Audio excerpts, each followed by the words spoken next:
Hey guys, so good day. May ginagawa tayo ditong Aerox na B1 na ECU. So from Manila, Sampaloc ito.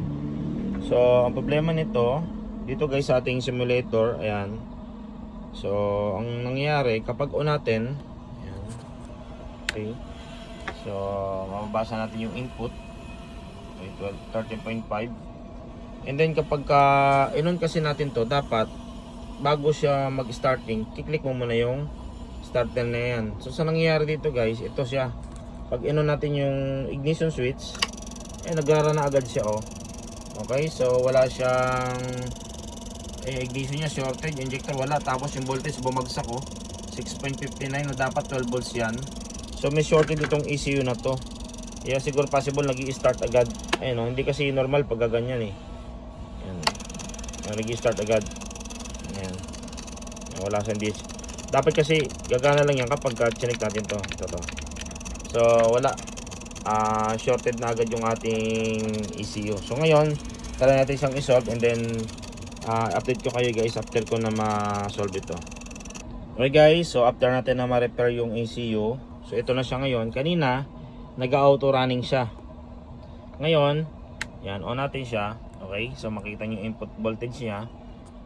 So iba lang yung sistema kasi ng pag-testing dito, pero meron tayong reference kung ang ECU ay good na. So on natin, kanina nagrana agad to, nag-RPM agad kapag ito, inon ko to. Ngayon, ayan na siya, makikita nyo gumagana yung IEC. Okay, sa kanyang voltage input sa ECU 12.9, medyo blurred lang. Ayan, yan, medyo malinaw na. And then yung kanyang 5 volts doon sa ECU then good na. Okay. So, ngayon, irara natin siya. So, kung mapapansin nyo kanina, gumagana yung pump pag on natin. Dapat kasi pag off on yan, gumagana yung pump. Ayan. Tapos mag-off in 3 seconds. Okay. So, yung pump naman and then injector, gagana siya kapag in-start natin. So, brake muna. Diba? Pag mag-start tayo ng motor, bago tayo mag-cranking. So, brake muna. Okay. And then run. Ayan. Kita nyo? Nag-run na siya. Gumagana na yung injector. Gumagana na ignition. And then yung IEC, continuous yung working niya. And then RPM natin siya. Okay. Ayan. So, umiilaw lahat ng MOSFET. Ibig sabihin, working siya, gumagana siya. Ayan. Hanggang 9,000 lang tayo. Kasi magka-cut off yan pagka lumagpas. Ayan, katulad niya, no. Diba nagka-cut off siya. Ayan. So, balik natin sa standard natin na RPM 16. Okay. Baba pa tayo. Ayan. So kahit 17 yan. Kasi pag 17 mag-e-error eh. So yan. Testingin natin ngayon ng ECG. Ayan. So para matesting natin lahat ng MOSFET na yan kung good or yung system niya, click lang natin yung ECG test and then hold natin yan. Click natin yung brake tsaka yung start. Ayan. Nakita nyo. Gumagana lahat ng MOSFET. So may pan-testing din siya ng MOSFET. Ayan siya. So working na to. Ayan. Okay, so pag inay RPM natin yan, 6,000 RPM, lalabas yung iilaw yung BBA. Ayun, gumana yung BBA. So working siya.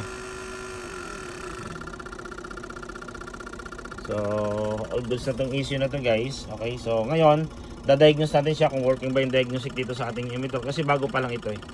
So kapag gusto nyo ng ganitong emulator, pwede naman kayong umorder sa amin. And then kasama, meron din siyang ABS simulator na separate.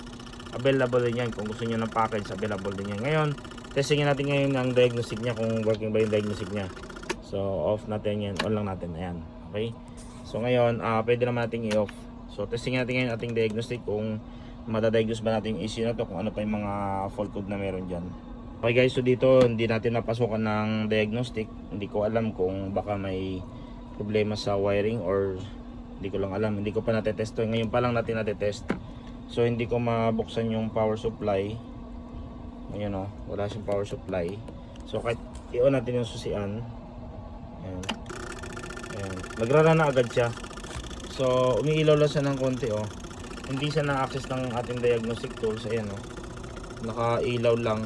So possible may problema pa sa simulator, pero sa diagnostic lang naman na parte hindi siya gumagana. Pero all goods naman ang ECU natin. Siguro ito na lang yung ayusin yung para sa diagnostic paano ma-access. Okay? So all goods na tong ECU na to. Hi guys, so ito na siya, working na yung ating MST or yung ating diagnostic tools dito sa ating emulator. Nilipat ko na kanina dito, then pinatayo ko na siya para mas makita nyo ng mas malinaw. So nakakapag-diagnose na tayo dito guys. Ayan, may binago lang sa linya, may error lang doon, and then nakakapag-diagnose na siya. Okay. So, nakapasok na siya sa monitoring. Nakakapagbasa na rin siya ng full code. So pag off on natin, nakakapag-connect na siya. Ayan. Ayan guys, makikita natin yung kanyang mga parameter. Na-adjust na natin yung kanyang TPS. Ayan o, pwede natin basahin yan kung ano yung mga calibration na dapat natin ilagay dyan bago natin panda rin. And then pag in-start natin, ayan siya.